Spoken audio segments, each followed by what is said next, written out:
Yes, Red Zone TV kwoli webali kubanga okyagoberera Red Zone TV yonna gy'osinzira okubanga gy'otulabira kyokola kya mutawaana nnyo okubeera ng'okyatambula naffe ku mukutu guno. Neebaza mwenna abatambudde naffe abagenda mu comment section ne muteekamu obubaka ne mutubuulira ate wa gye musinzira okubanga mugoberera ensonga zonna nga bwe zitambula n'obanga gy'osinzira okubanga ozifuna. Omubuku omukulu Leader of Opposition akulira oludda oluvuganya Honorable Ssenyonyi akiikirira abantu ba Nakawa East mu Parliament ayongedde okuteeka akazito ku Anita Amongo akubiriza Parliament. Bwe nkuzaako emabega ekifaananyi ekyo kyolaba Honorable Ssenyonyi mu mwezi oguwedde ogwokubiri yakyalira Honorable Segirinya mu ddwaliro gyali e Kenya.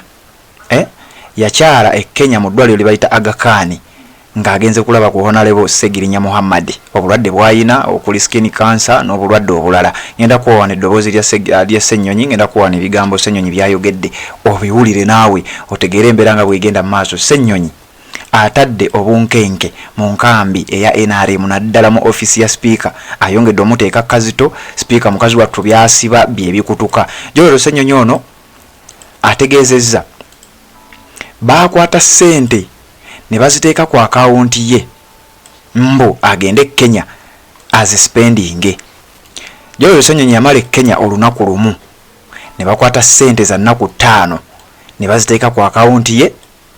Ssenyonyi n'amanya guno mutego Baagala akatego kano nkagwemu. Bino nno bibaddewo nga ssente zino ez'enguzi tezinaba kubanga ziteekawo tezinaba kubanga zigenda mu mawulire. Bino guno gwali gwakubiri omwaka ogwo guwedde nga n'ensonga z'Amathias Mpuuga n'abalala nga tezinaba kubanga zigenda mu mawulire. Ssenyonyi n'agamba nze sijja kukwata nguzi eno. N'akwata ssente ezaasigalayo ez'ennaku 4 kuba nkugambye baamuteera ssente nga za nnaku 5. Ssente ezo zaali zibalirirwamu obukadde 36 si ssente nnyingi nnyo. Obukadde bwa siringi za Uganda 36 ezaali ziteeberezebwa okubanga ze baamuwa era nga bamuteereddeko nti agenda kubanga amala ennaku amini okusinziira ku mbeera gye baali muteereddeko ssente ezo nga bw'ozikalikulatinga zeba za nnaku 5. Ssenyonyi n'agamba mazeeyo olunaku lumu ate lwaki mmwe mumpa ssente za nnaku 5? N'amanya nti guno mutego. N'akwata ssente zaabwe n'agenda mu bbanka n'aggyayo ssente n'afuna ne risiiti. N'akwata risiiti n'akwata ne ssente ze baali bamuteeredde ku akawunti ye n'azizzaayo mu office ekwasaganya ensonga za accountability mu Parliament ey'eggwanga Uganda. Kati ne bw'olaba Ssenyonyi nga bamutulugunya bamugaana okugenda mu bifo ebimu ate nga Amathias Mpuuga baamukkirizanga. Musajja wattu bye bimu ku bimutulugunyisa. Yagenda e Kenya n'amalayo olunaku lumu. Kati bano baali balifandinga expenses ze yakozesa baamuteerako ssente za nnaku 5. Kyokka nga jjukira Ssenyonyi ono teyagenda yekka, yawerekerwako omubaka John Baptist Nambeshe. Bwe mba seerabidde nzijukiranga okwaliko ne Nyeko Deriki, nzijukiranga okwaliko ne Patrick Kabuye ow'Ekasanda n'abamu ku babaka abalala b'oludda oluvuganya nyinza okuba abamu sibajjukira bulungi. Baakwata ssente za nnaku 5 ne baziteeka ku akawunti ya Honorable Ssenyonyi ya Ssenyonyi. N'atuuka n'aganze guno mutego temujja gunsuulamu nze siri Mathias Mpuuga. N'akwata ssente zaabwe n'azibaddiza. Kansooka embikuwa ebiri mu luzungu naye ngenda bikuyitiratiramu mpola mpola. Red Zone TV kwoli webale kubanga okyatugoberera yonna gy'osinzira okubanga gy'otulabira ate nja kusaba ogende mu comment section teekamu obubaka otubuulire ensonga nga ggwe bw'oziraba. Ssenyonyi omusajja yagudde mu katego era n'aba nga yaluyiseeko. Yagambye ssente zino sijja kuzikwata n'azikwata n'azizzaayo. Kati kambikuwa byeyogerere newankubadde biri mu luzungu naye ngenda kujja tubitemeeteme buli mu abeere ng'ate abitegeera. Red Zone TV kwoli Ssenyonyi bw'ati bw'agambye. I went to Nairobi on behalf of Parliament to visit the Honorable Segirinya Mohammed because he's on the side which I lead, the opposition side. And I gave indication that I'll go for one night. I'll be there for one night and return to take care of other responsibilities that I do have.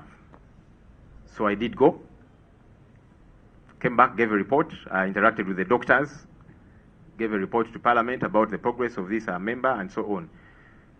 A couple of days later, I saw a reflection on my account of money. They had processed money for 5 days as opposed to 1 day for which I was in Nairobi, which I had indicated I'll be going for. But I'm told they were processing for several others, so it was done collectively. Said, okay. And so I did submit all of that because I said, no, I was there for one night. So I should not be paid for 5 days. But that process delayed. And so the money was not deducted off the March emoluments. So I was told it will be deducted off the April emoluments. I said, no, I'm not going to wait for that.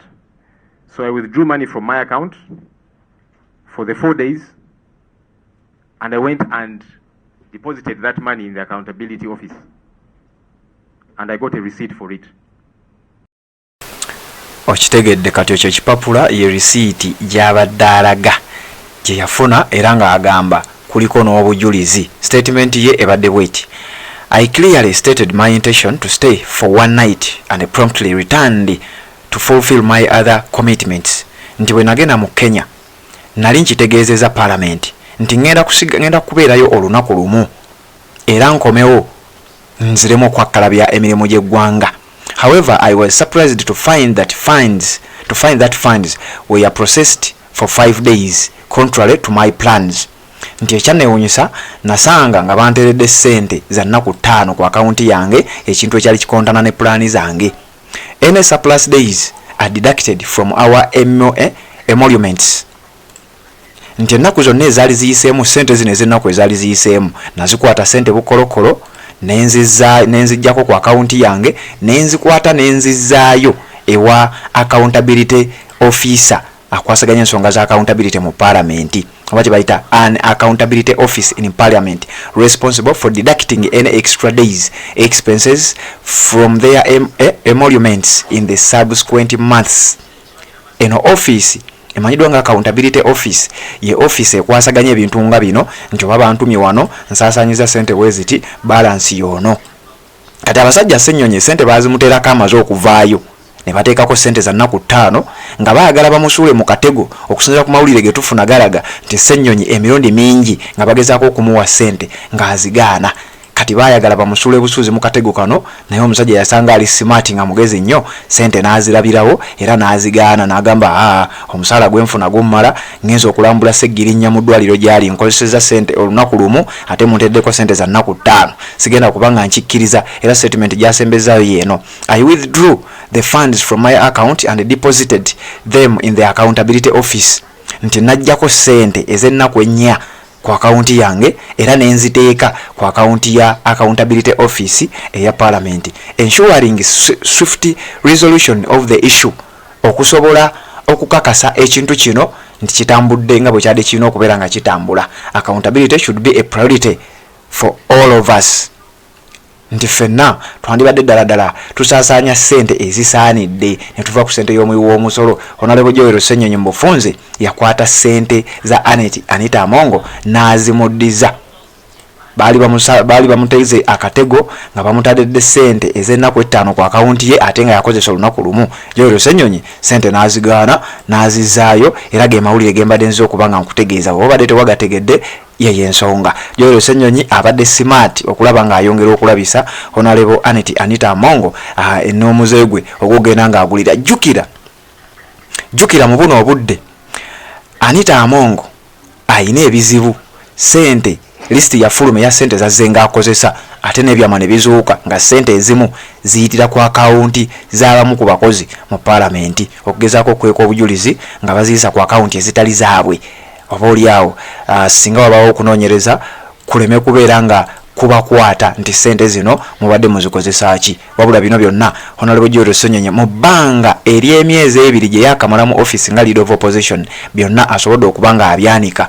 Ebintu bino bibaddewo ebbanga lyonna, naye Joel Ssenyonyi oluvannyuma lw'okutuula mu office eya leader of opposition ebintu bino byonna atandise okubeera nga abyanika. Era njagala okutegeeza nti Ssenyonyi wetwogerera afuuse akayinja mu ngatto za Anita Amongo olw'ensonga nti bino byonna abalala baali tebabiripootinga.